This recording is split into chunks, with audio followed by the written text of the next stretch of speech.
Hello everyone. आज हम citizenship से रिलेटेड इम्पॉर्टेंट एमसीक्यू को डिस्कस करने वाले हैं।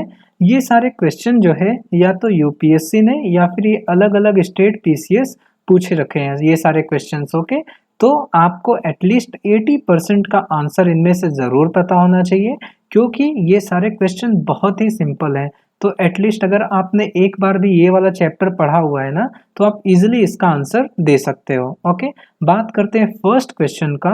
तो अगर आपको इसका आंसर नहीं आता है तो आपको ज़रूर ये वाला चैप्टर पढ़ना है, कंफर्म पढ़ना है, क्योंकि ये सबसे इजीएस्ट क्वेश्चन है। तो फर्स्ट क्वेश्चन बोलता है कि इनमें से कौन से तरीके से इंडियन सिटीजनशिप ऑब्टेन नहीं की जा सकती है।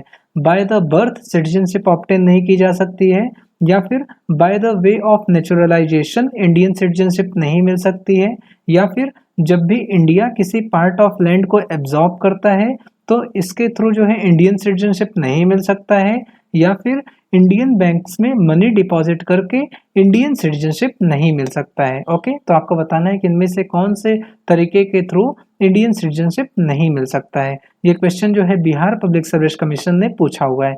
बात करते हैं नेक्स्ट क्वेश्चन का। तो आपको बताना है कि हमारा जो कॉन्स्टिट्यूशन है वो हमें कौन से सिटीजनशिप देने की बात करता है, डुअल सिटीजनशिप या फिर सिंगल सिटीजनशिप, या फिर दोनों डुअल एंड सिंगल सिटीजनशिप, या फिर नन ऑफ द एबव। ये क्वेश्चन जो है यूपी पीसीएस ने पूछा हुआ है।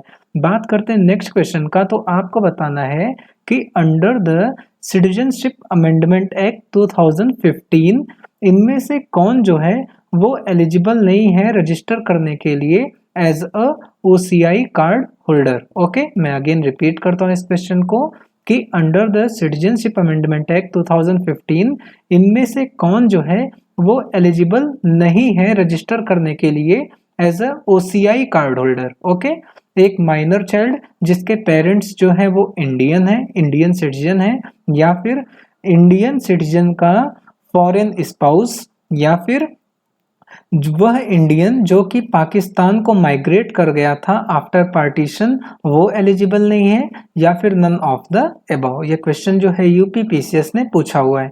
बात करते हैं नेक्स्ट क्वेश्चन का। तो आपको बताना है कि इनमें से कौन सी कंट्री ने डुअल सिटीजनशिप के पॉलिसी को अपनाया है, इंडिया, कनाडा, ऑस्ट्रेलिया, या फिर यूएसए। ओके, ये क्वेश्चन जो है एमपी पीसीएस ने पूछा हुआ है।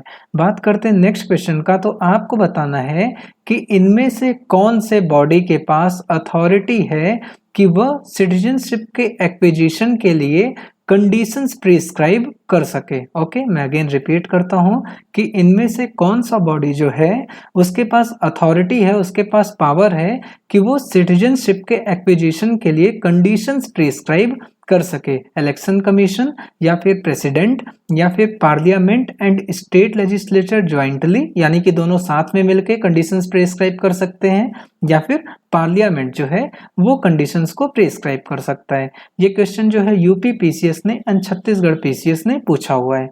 बात करते हैं हमारे नेक्स्ट क्वेश्चन का। तो इसको यूपीएससी ने पूछा हुआ है एंड शायद आपको इसका आंसर नहीं आता हो, क्योंकि आपने शायद ये वाला चैप्टर नहीं पढ़ा होगा। तब भी मैं क्वेश्चन को बताता हूं आपको कि फर्स्ट स्टेटमेंट है, आपको बताना है कि इनमें से कौन सा स्टेटमेंट करेक्ट है। ओके, बात करते हैं फर्स्ट स्टेटमेंट का।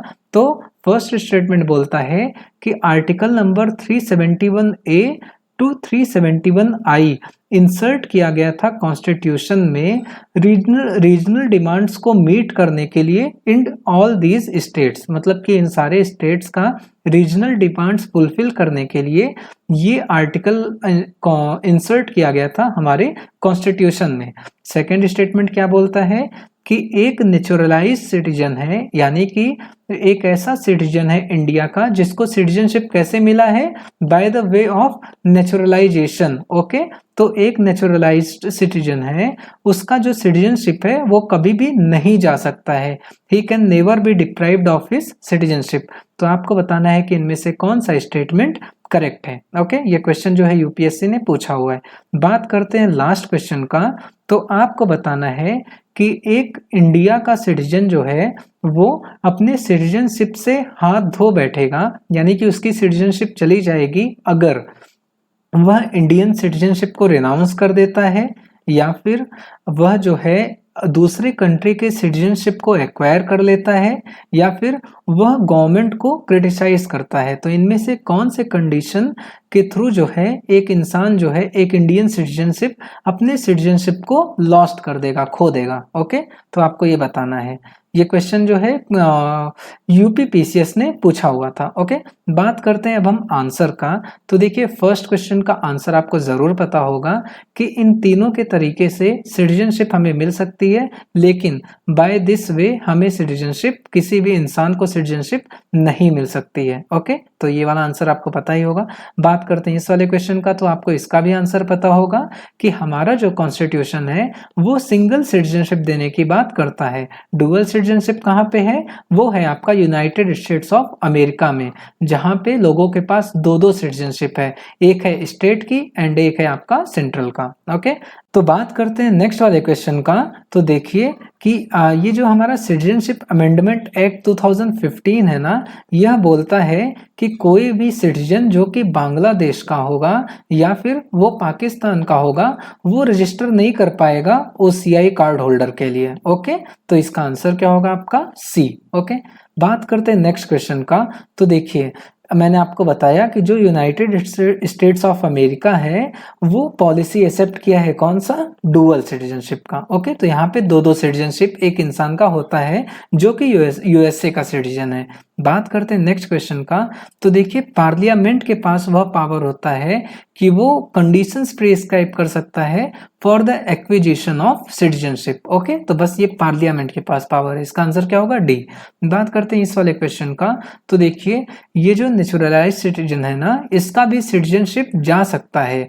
कौन कौन से केस में? वह आपने जरूर लक्ष्मीकांत में पढ़ा होगा, तो आप वो कमेंट सेक्शन में बताओगे कि एक नेचुरलाइज सिटीजन का सिटीजनशिप कौन से केसेस में जा सकता है। तो ये वाला स्टेटमेंट गलत हो गया, लेकिन ये वाला स्टेटमेंट करेक्ट है कि ये सारे आर्टिकल्स इंक्लूड किए गए थे रीजनल डिमांड को फुलफिल करने के लिए इन सारे स्टेट्स का। तो इसका आंसर क्या होगा आपका? ए। ओके, बात करते हैं लास्ट क्वेश्चन का।